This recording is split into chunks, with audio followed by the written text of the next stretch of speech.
My name is Ken McMillan, and our guest for today is Les Hatley, a well-renowned guitar player, a songwriter, and an author of the book. Les grew up in Bethesda, Maryland, and he's done quite a few things, but most of them revolve around music. Good morning, Les. Are you there? Yes, good morning. Good How to you see doing you. today? Good to see you too. You feeling okay today? So far. Now let me get this straight. You grew up in Bethesda, Maryland. Did you go to, by any chance, to Bethesda High School? Yes, I did. That's interesting. I kind of assumed that. I knew quite a few people from Bethesda High School back in the day. Some of them used to come around to the bayou when I was a bouncer there. You want to tell us a little bit about yourself? You've always been in music all your life? Um, yeah, I've been. I started playing guitar in 1964. A year after that, I was playing my first gigs. And, Wow. I played through the 60s and then early, very, very early 70s. And then went in the military, got out. When I finished that, I went to University of Maryland and graduated from Maryland and got married, started a family, got 2 kids. Now we have 6 grandkids. Amazing. Half of them are teenagers. I got back Let into me it. let me get this straight. Did I hear you say you started playing in '64 and a year later you were playing in a band? Yeah. Wow. You made up some grand. And since you said you started in '64, I probably know the answer to this, but I'm going to ask the question anyway. What was your reason for getting into music? Did it have anything to do with somebody outside of the country? You like the Beatles? No, I wasn't mentioning them. But it But seems to be. the excitement around, the Ed Sullivan shows and so forth, that was just irresistible. But my father played music badly, but he played it. So we have something in common, because the one thing that we don't have in common is I started playing the guitar probably around the age of 7 or so. And like you, my father played badly. He couldn't hit a note, but he did make me my first guitar. He was a carpenter. And I remember he got me a Silvertone amp and some kind of guitar that I don't remember. It was a Gretsch. And he got it from Chuck Levin's. And I didn't know it at the time that Chuck Levin's was down on H Street. And we lived about maybe 2 blocks from H Street Northeast, DC. But unlike you, I didn't start with the Beatles. I went way back. We used to watch the Grand Ole Opry. A lot of the Southern guitar players that had shows there, and Ed Sullivan, things like that. But you mentioned the Beatles, and the Beatles first came to, the Coliseum. Yeah.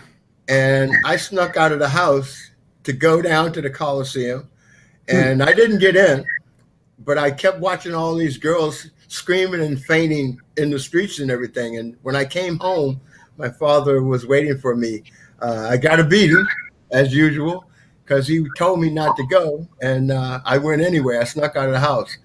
So the Beatles had an impact on you, obviously better than it did on me, because I was playing before that. But I grew up with Chuck Berry and people like that, So you started a year later in a band? Is that what I heard?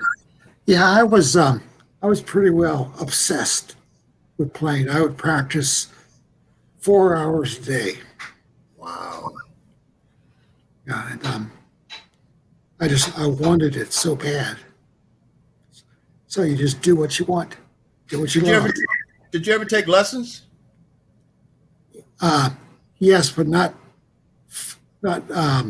formally? just a, a guy that would um, show me things, but I we didn't even talk about reading music or anything like that. Show me the chords and show me lead parts to popular songs and so forth. Um, but it was he was my kickstarter. Okay. How long after that did you start playing in clubs? And I'm pretty sure you probably did like I found out when I got to high school that there was high school bands and stuff like that, and people paid for the CYO clubs, things of that nature, which was a Catholic youth organization. They would have these fundraiser events for kids and things like that. Did you venture into that too? We we played extensively in the CYO circuit, Catholic Youth Organization, Hmm. and proms and dances and parties, and every once in a while, like open a show for somebody. Well, we were pretty young, like we were like 17, 18 years old, and opening for Roberta Flack and Charlie Bird, Oh, and really? yeah, and then we played as the backup band for the fantastic Johnny C. Boogaloo Oh, Broadway. yeah. Interesting. Roberta Flack played at my junior high school, um, and I found out later that she was a teacher as well. And then I snuck into a club years later, Mr. Henry's over in Southeast DC off of Pennsylvania Avenue. I think it was 6 and Penn, I believe, if my memory serves me correctly. Um, and she was awesome then. And then she hooked up with Donny Hathaway, I think. Yeah, I think so. Yeah. So your venture into that from CYO clubs and the like and opening up for bands, big stars, um, where did you progress to after that? Well, then, well, for me, the first band was called The Showman, and it was led by Tom Carrico. Okay. He's the one who went on to manage musicians. And his biggest success was managing Mary Chapin Carpenter for about a Whoa. decade. He Wow. managed the Nighthawks and a bunch of other people. Um, After The Showman, for a brief while, he and I and um, some others formed a little like gospel group, played at churches and stuff like that. Um, and then I went in the Navy. And so from there, except for jamming with people and playing at home, um, I was not on the bandstand for the most of the 70s. Ah, Played, but I wasn't, I couldn't call it active. okay. So from the Navy, you didn't play in the Navy band. I mean, obviously they are more horns and flutes and things like that. Maybe a little bit of drums, but One so time, yeah. one time we were in Greece. We were in the Mediterranean, and some of my shipmates and I, went on shore, and we're in some bar. There was a band there. We were drunk. We got up and played. We tried to play. I think it was a Blood, Sweat, and Tears song. What goes up, up, up. Oh yeah. But I have no recollection of how awful we were, but we did it anyway. Back in the day, we used to call that liquid courage. you know. Yeah. still with me. So, what brought you around after you got out of the Navy? You didn't pursue a musical career after that?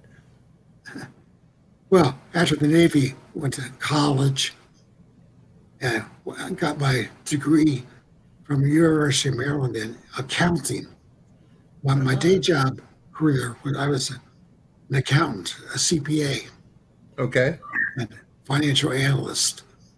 Um, then Cindy and I got married and we had kids, and all that kind of stuff takes up a lot of your time. I can And then imagine. I can imagine.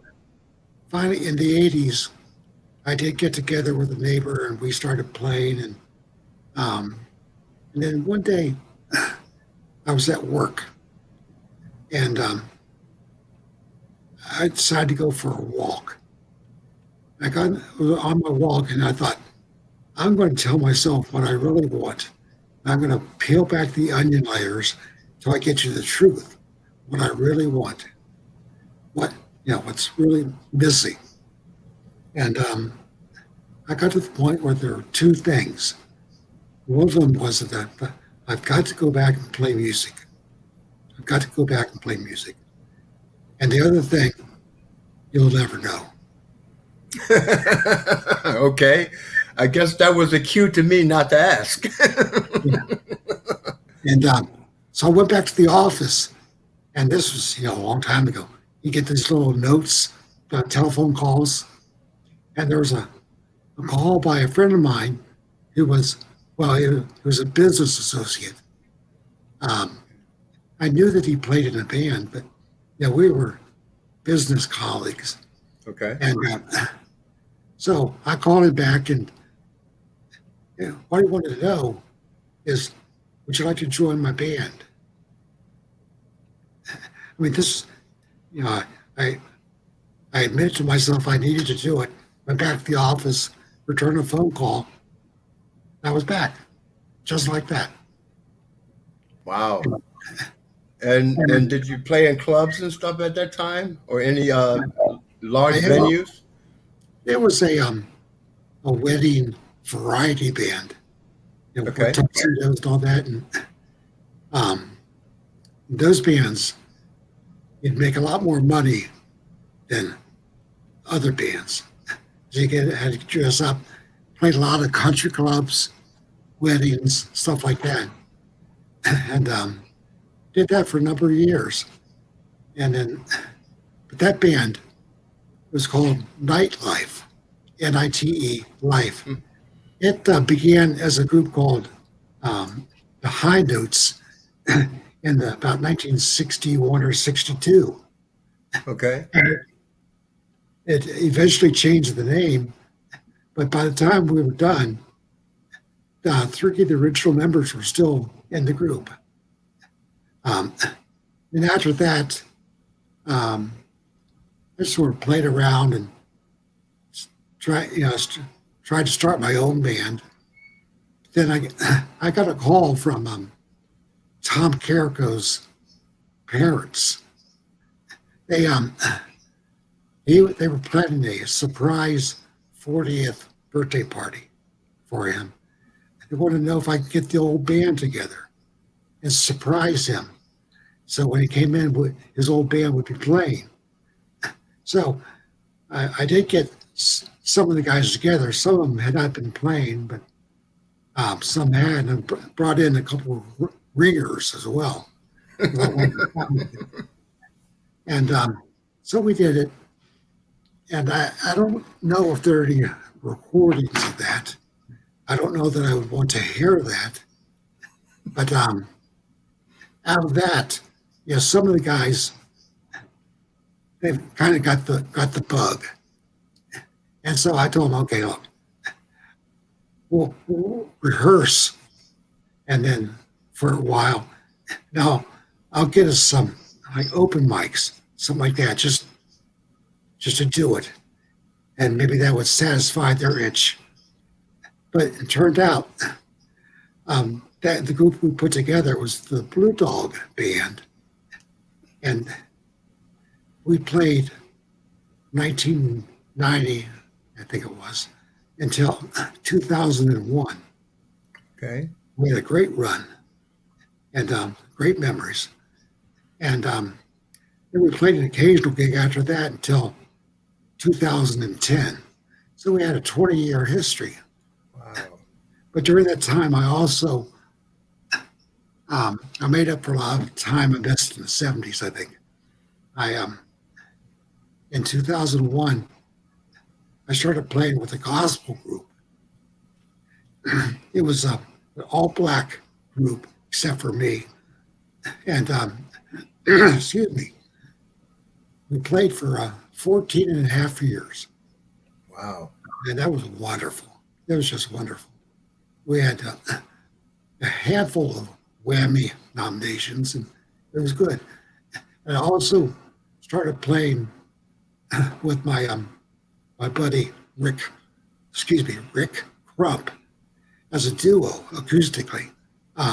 Called ourselves Crump. Excuse me, my voice is It's declining. okay. Um, Called ourselves Crumpled Hat, Crumpled hats. Okay. and we played for 25 years. And along the way, I played with some other duos for a few months at a time. It just was almost full time, but I had been busy all the way up until November of 2015 when I had my stroke, and I see my left hand has been useless ever since, and so Oh, um, I still managed some recordings, but I got out another CD, but it was from things I did in the studio in the fall of 2015. And my buddies took it from there and added keyboards and drums and so forth. And we had came up with the CD, called it Chocolate. And it actually did pretty well. It in the Roots Music Report. It was in the top 200 for the year for 2 years in a row. It was pretty good. that's amazing. So it looks like you've had a pretty good career and a pretty good run. Um, Say that again. I said it looks like you had a pretty good career in music and a pretty good run in a couple of bands. I met you on a Facebook page that you created. Um, and I was invited by a friend of mine. She's a photographer, but her husband plays guitar and he plays around. Um, uh, his name is Tim White. Ring a bell? Vaguely. Vaguely. So when I joined the group, the Facebook page, I was surprised at how far back it went because um, some of the things that people are talking about on this particular page um, reminds me of growing up in DC. I was not as good as you were. We had a hard time. I've been in a couple of bands, um, most notably. Oh, I'm trying to think of the name. It was a takeoff of the DC Chuck Brown, um, and oh, I'm trying to think of the name of the group. But it was they played go-go music, and I stayed there for about maybe a month and a half or so. But the music always sounded the same. And when you grow up on country music, soul, blues, top 40, things of that nature, you don't really want to stay in a band that plays and sounds, every song sounds the same exact way, Right. you know. And now they've even gotten a statue for Chuck Brown, and he's a legend in DC. And I never, growing up in DC, I never got into that. But um, the clubs and stuff that you talk about in your Facebook page, and the crowd that you grow, uh, who become members of this unique group, seem to be very, very well versed in some of the history in DC. Places like the Crazy Horse, Mr. Hendry's, the Bayou, so forth and so on. Can you tell me a little bit about that? How did I get, why did you start that, and how, you know? Um, it was I guess a long time ago when I started that page, but it's really a very narrowly focused page that if it doesn't seem like you are either a musician or based here in DC area in the Hmm. 60s, um, you didn't make it. Yeah, I, I wanted it to be really a nostalgia group. And so for guys like me and you, um, you can reminisce about what for some of us were our best years, or the ones that got us started, and what would always mean the most to us. And and the audience needs to know that you were very helpful to me in keeping out the driftwood. Uh, somebody somebody would post something that had nothing to do with the parameters of the group, and Ken go, Okay. I kind of share in the nostalgia bit, and to me, um, when you start a framework of what you're diving into, if you lose sight of that, the waters and the words get blurred, and the water gets um, muddy. And I like to keep, the only thing I like muddy was muddy waters. You know, I like to keep things simple and to the point. And so, I noticed that there are people who advertise, and so forth and so on. And that's not the place, I mean, if you're going to advertise something, let it be about a nostalgic band, or you're going to advertise, about this club as having a reunion, a throwback or something like that. But there are other places where people can do that. You'll notice that I've had four bands of my own. All of them were named Elixir. Elixir 1, Elixir 2, Elixir 3, and Elixir 4. Elixir 4 is the only one that actually made it to the studio. But we didn't get started until in the 70s. So you never see me post anything on your website, your yeah. front Facebook page about my No, bands. I delete a lot of posts. I mean, I see them, I just, and I hate to do that to you because you're such a nice guy. No. I'm never gonna approach you. There were times when I was not such a rule player, so to speak. But there are other times when I stuck right to the rules and discipline. Um, I like that it stays that pure, and because of that, there have been some great memories brought up. We all delved back into our youth, things that were important to us then that we didn't even think about how important they would be years later, but they've now become that. So going back to the way it was has another way of bringing it back into the future, of how it should be, or maybe, so forth and so on. So out of that, there are some people who I have re-met in those days of yore, and we've talked about a couple of stars and stuff like that that went on and became good. Um, um, there are quite a few of them, and my names, are not going to be as brisk as it was. But some of the clubs that you talk about are no longer there. The Bayou's gone. Mr. Hendry's, I think, is still there. The Crazy Horse is gone. Um, Cellar Door is gone. So and so many others. But these were everybody wanted to play in a club. You know, Interesting enough, you played in clubs, from what I'm told, back in the day. but you did the CYO clubs and weddings and things like that. Me, on the other hand, my foray was into the studio. I wanted to write songs. I wanted to do songs of my own. I could play covers, like anybody else, but I always wanted to make music of my own. And I always had this thing: the people who made it big wind up playing originals instead of playing cover songs. And we have a whole history of that. Any chance did you ever meet Nils Lofgren? Yeah, he was part of the crowd. He played when they first started out. As a matter of fact, in my book, there's a page that you see, Guitar World cover page, the magazine, and it's an iconic edition with Keith Richards on the front cover.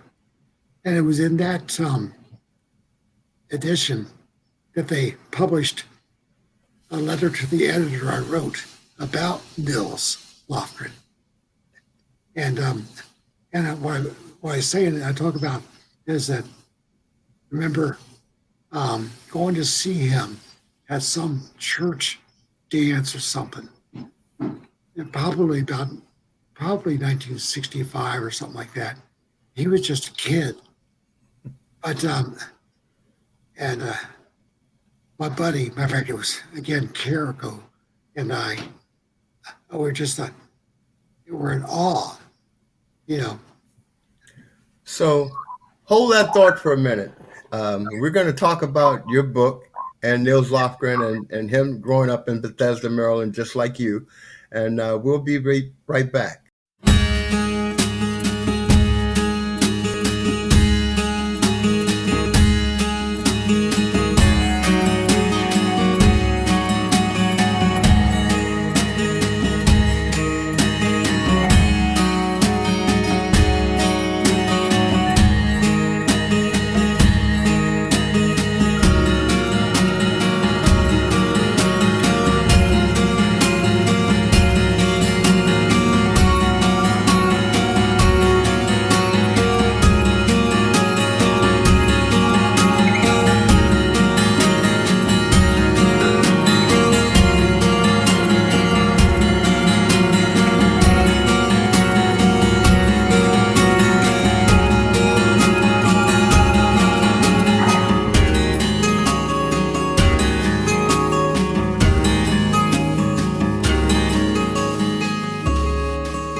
I'm your host, Ken McMillan, and our guest today is Les Hatley.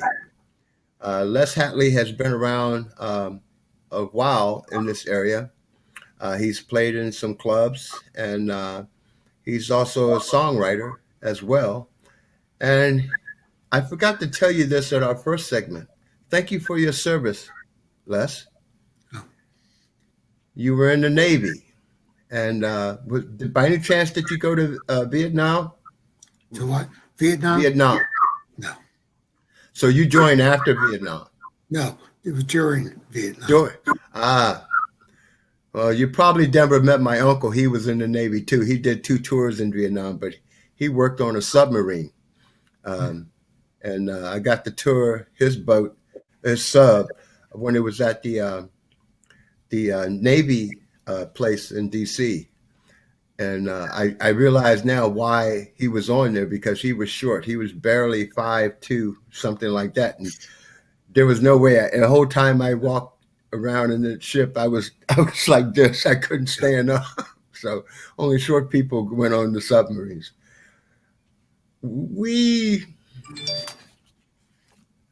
Something to speak. You just wrote a book a while back, and it's called Kindred Spirits, An American Music Journey. And I'm interested in this book. I haven't bought it yet, but I've heard a lot of reviews on it, and some of the people that I talked to says it's fantastic. And if it's as good as your Facebook page with drawing all the the past back into the future, um, I want to say it's probably going to be a best time seller. You want to tell us a little bit about that? How it got started? What made you do this? Okay. We talked about when I first started playing music. My first gig was in September 1965. And Okay. there was a little um, PSA in the Washington Post or the Star, just a little thing. And I clipped it out and kept it. Well, that was the beginning of a scrapbook that I've maintained for 55 years. I mean, I continually updated it. And not just about things that I was involved with, but it turned out mostly about people I've met along the way, fellow musicians. If I met you or knew you anyway, and you were in the newspaper, I clip it and I put it in. If you gave me a business card, I put it in. If a photo, put it in. Anything, and that just grew and grew and grew till it was about 1,700 pages, about 19 volumes. And eventually I thought, well, I got to digitize this. And so I started doing a scanning of the whole thing. That took a long time. Yeah, you just don't do it at one fell swoop. And I really started giving some serious thought to turning it into a book. And by that time, I'd become friends with Mark Upsosnik. He's the guy that wrote Capital Rock. He wrote Mm-hmm. Rock the Potomac Yep. and several other books. And he became my mentor. And I met him one time out to the New Deal Cafe in Greenbelt. And Wow. I had I took my laptop with me, and I was showing him the pages, and he was he really liked it, because there's so much his my voice history Mm-hmm. there. But he said, you're going to have to write something about every single page, who, what, when, where, stuff, so the reader know what it's about. And I thought, oh my gosh. Well, I started writing the narrative for every page. That took years, as you might imagine. And, and then it reached a certain point where I went through the whole book, and I realized that I can't have a 1,700 page book, and not a book 1,700 page book of images with some narrative. I had to pare it down, and that took years because I wanted it to remain inclusive. If but if I had like 5 pages about some great gig of mine, well, I could reduce that to a page or two. Or if I had um, friends of mine who had a whole lot in there, I think, well, okay, I'll still have a page or two or three, but those other 20 pages, they got to go. So but I wanted them to still be in it. And sometimes I'd have to take out a page, but I'd find a place to write something about the person, at least have them included. And so I managed to um, eliminate about 950 pages.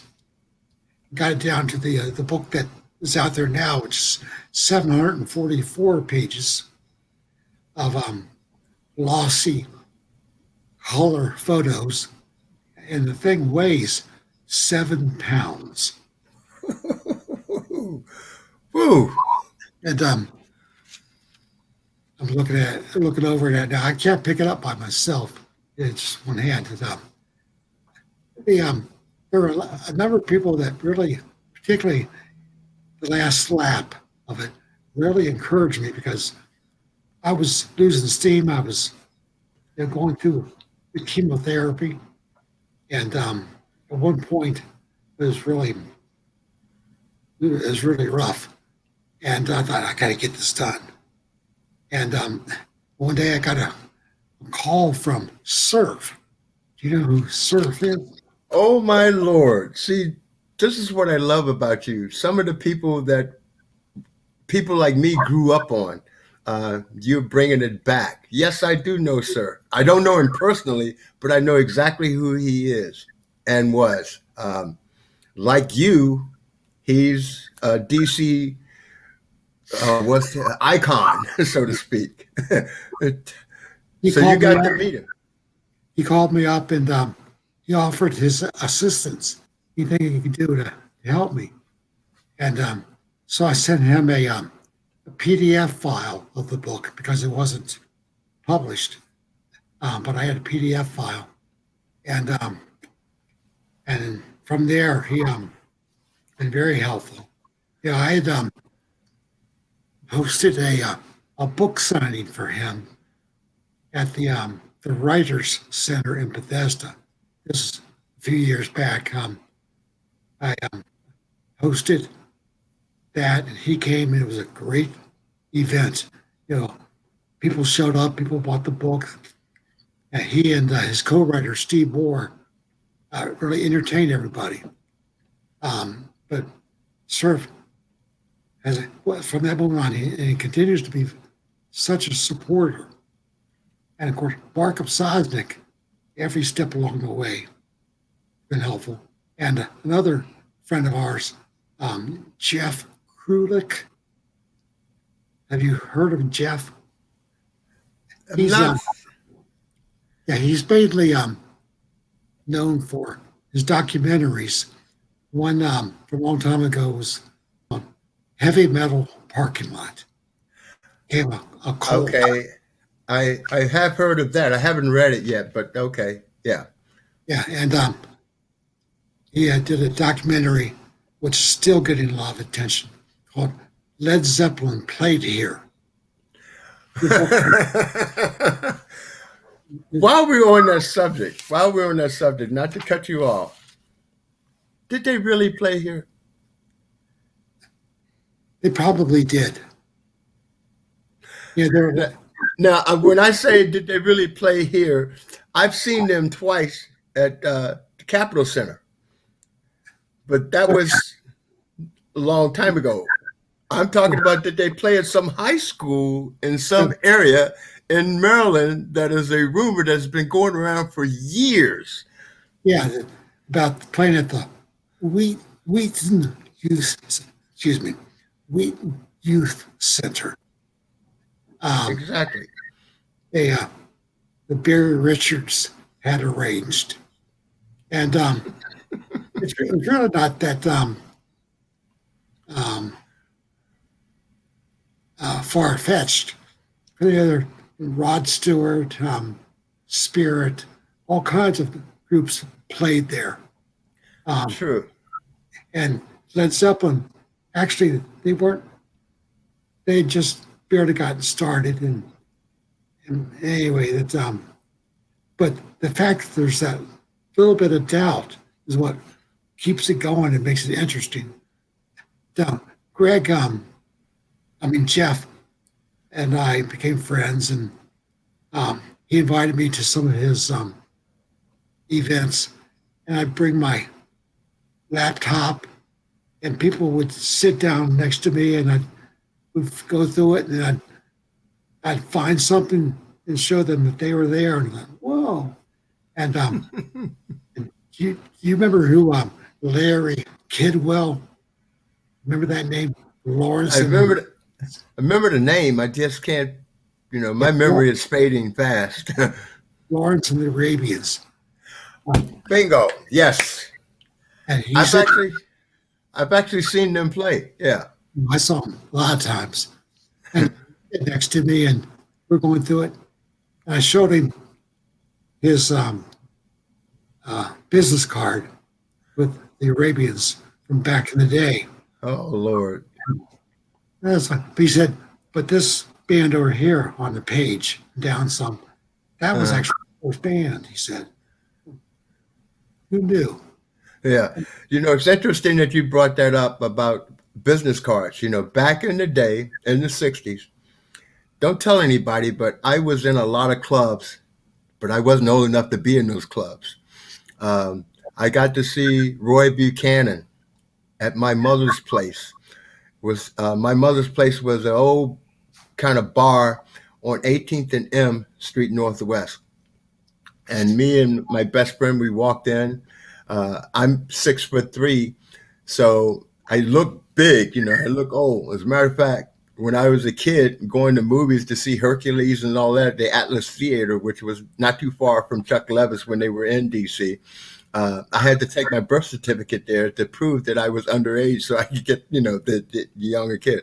So we're sitting there at this bar, and we got a seat at a table, and I ordered my drink, and this guy came out on a stage, and it was interesting because I'm sitting there, and I always love music, especially live music, but I'm not paying much attention to this guy. But when he started playing, I turned around and I said, I didn't see anybody bring a violin in here, and it was him. It was Roy Buchanan playing a Telecaster. Um, and I moved my seat from there right up to the stage, and I just sat there in awe watching this guy play. I had no idea who he was until years later when he committed suicide in Fairfax City, in the Massey building, where the jail was. But so some of the people that you're talking about that are actually in your book and people know about that they talked about on your Facebook page takes me back to the history that I was part of without even knowing about it. Guess who I may have served papers to when I worked for the Washington Post as a paper boy when I was a kid? Oh, Danny Canton. Bingo! He lived on right off of South Capitol Street, not too far from St. Elizabeth Hospital, and I'm pretty sure that if he bought the Washington Post, that would have been my route. I would have served him. And I snuck in to see him at the cellar door. I think I saw him one time at not the Bayou, at the Crazy Horse, but I'm not sure. My memory is a little fuzzy at times. But another guy, that and who knew that he grew up in Southeast DC? you know, Getting back to you and surf and how you came to write this up. Back in the day, people were passing out business cards. Nowadays, they give you the whole wrapping, like the printed bulletin of what they were where they were playing and stuff like that. So that's nostalgic. But also, there was a thing called the city paper where you used to have advertising of bands where they're going to play, and then if you wanted to be in a band, people were there looking for a guitar player and so forth and so on. Did you ever apply for any of those through the city paper? Um, Not to the city paper, but they a lot of places I played um, would be advertised in the city paper. Um, Right. I know that there are samples of that in the book, but talk about the band cards. In the first chapter, I have a whole big section on band cards. It's page after page after page of cards Wow. that the people had given me. And then, there are a lot of other cards spread out through the whole book, but there's this one particular section in there. And then the last part of the book is from CD covers, and I talk about how back in the day, if you had a business card, your name didn't have to be on it. It was just the manager of the group. Right. But if you had a card that suggested that you were legitimate, that maybe even you played gigs, but that's what you had. But fast forward decades later, you had to have a CD. Some of them cost $10,000 to produce, but you had to have CD. And so, I'd meet people and I'd buy their CDs, and a lot of time people would just give them to me, and I would scan the cover. And the last Ah, um, section of the book is, I think, I forget, 70 pages or something like that of CD covers. And sometimes, you know, you go from back in the day till then, there might be, there are people that were active back in the day and then with a business card and now with a CD. But that technology and everything has advanced so much, except that the feeling of being relevant, you felt relevant if you had a business card. And then 50 years later, you felt relevant if you had a CD. It's the same feeling, just a different medium. and who would have thought? I remember going and seeing bands. Actually, when I was older, and able to actually go into clubs, and then was a bouncer in a couple of clubs around this area. Um, they were still giving up business cards back in the early '70s. As a way to um, validate their existence. And Yeah. then you're right, when they turned over the CDs, that people started. And there used to be a time where they would give you a free CD, or if they did, if you pay for it, it would be like $1 for a promotional gig. But now they cost quite a bit more. Um, and you're seeing a lot of things that you did a song in the studio uh, that I saw recently, that you wrote. And it's interesting because you wrote all the music, and you have a young lady singing. I saw the video of it. You want to tell us about that? How did that come into fruition? Okay. It was a song I wrote about 20 years ago, but Wow. needed a real vocalist to sing it. I just never got to recording it. And then in, I think about June or so of 2019, Jim Ebert contacted me. Jim is a producer. His his credentials include producing Madonna, um, Ice Cube, a number of people that I can't think of right now, but that really big names. And he had started up a organization called Cancer Can Rock. Cancer Can Rock.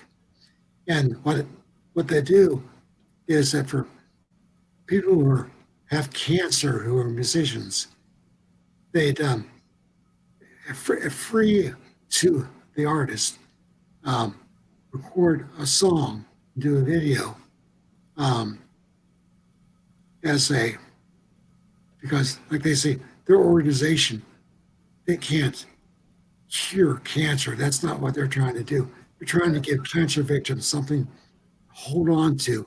Their families, like I guess a keepsake.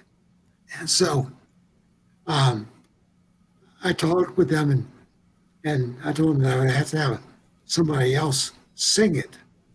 And so um, Lynn Hollyfield, who's been a good dear friend um, for many years, we had already started it. I was going to somehow get it recorded.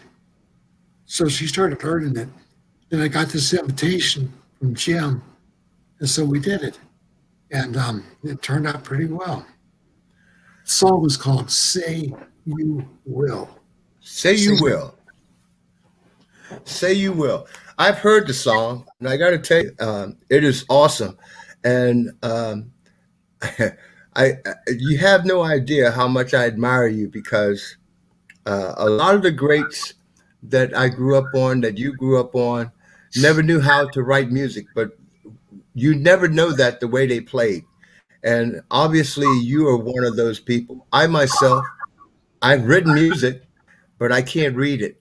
And so that song that you just mentioned in your book, I want to let people know where they can get copies of it.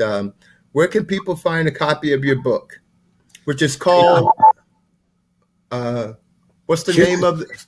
Kindred Spirits, Kendrick Spirits. an American music journey. It's a memoir. Um, the well, the easy way to find it is to Google.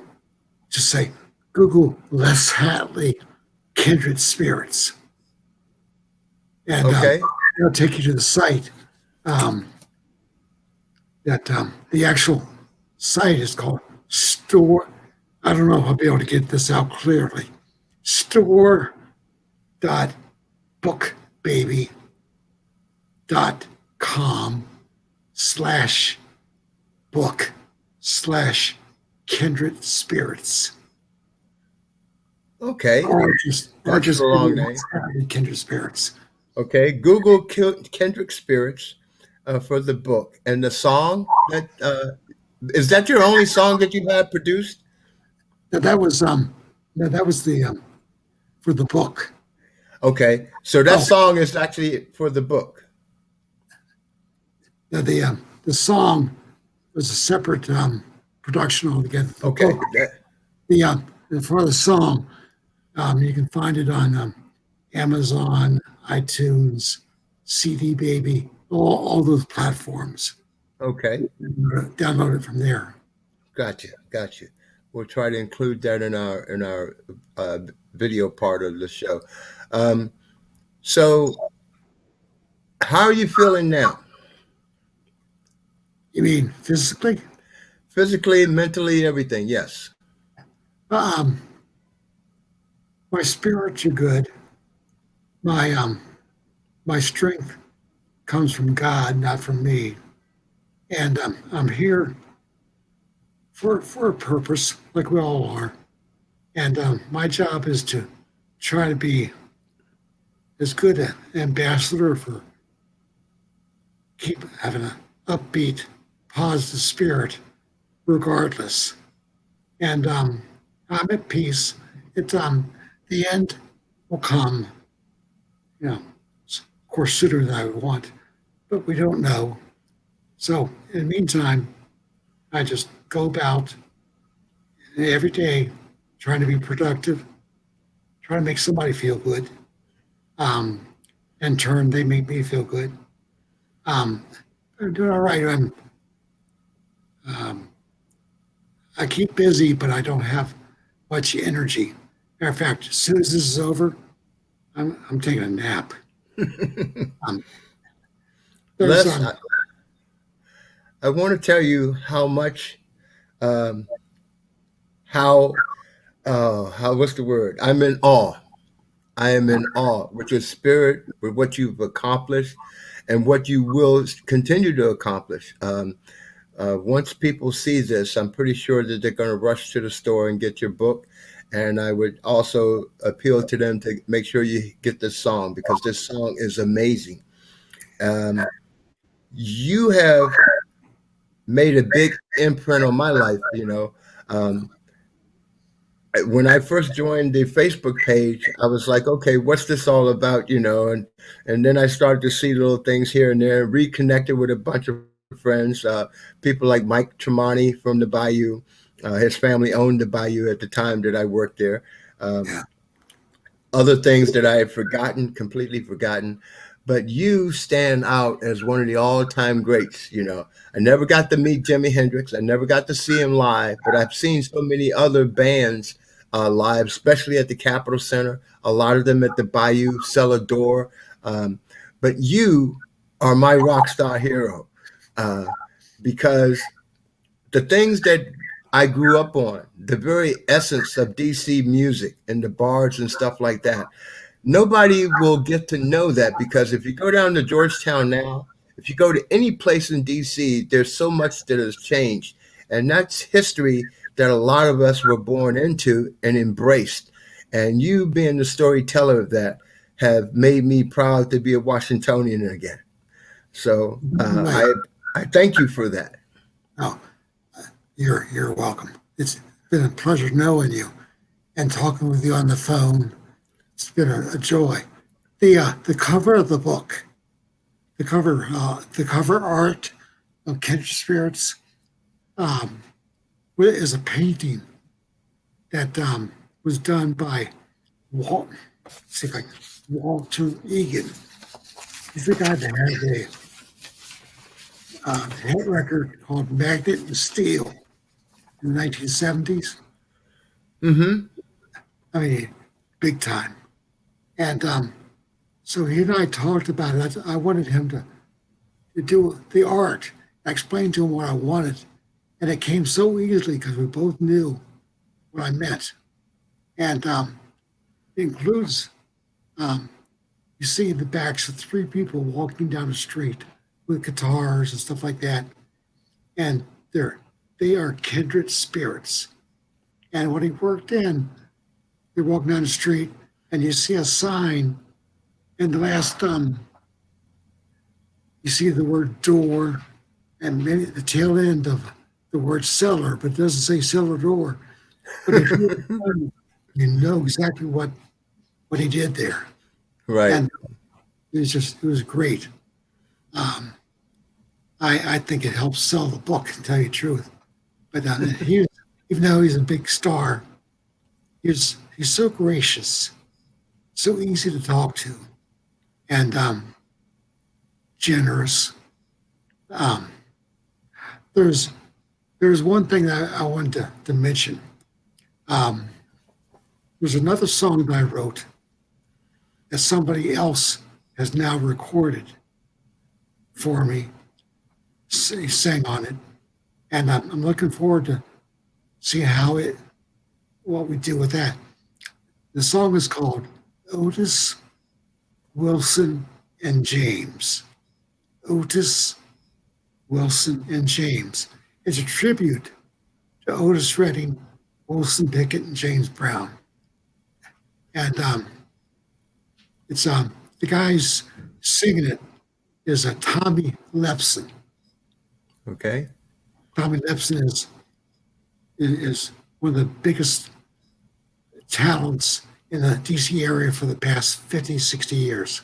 I've heard the name before. I've never met him, but I've heard the name before. So Otis. He's a blue-eyed soul singer, and Okay. and he plays the Hammond organ and he sings. It's wonderful. And on guitar, brought in Dave Chappelle. Oh, I did not know he played guitar. Dave Chappelle. Yeah. That's Yeah, not the that's not the comedian, is it? no. Oh, okay, okay. I dropped the name bomb there. Um, Dave is at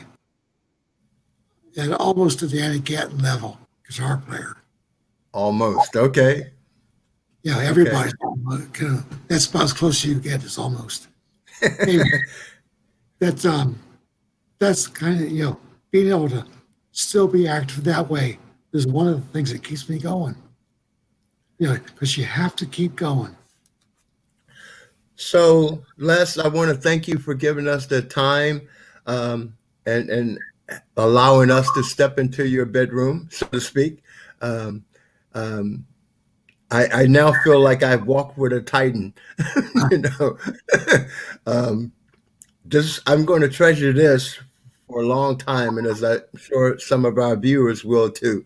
So that's Kendrick Spirits and Otis Redding, and Brown, Yeah, and the other song James Brown. James Brown, yeah, and the other song was what again? Say you will. Say you will. Okay, I'll say I will. I'm telling you, I will. I will. I will enjoy this for the rest of my life. No. By the way, James Brown grew up in the same town that my mother did. My mother knew him. Oh, Yeah, Augusta, Georgia. Yep. So thank you for being on our show.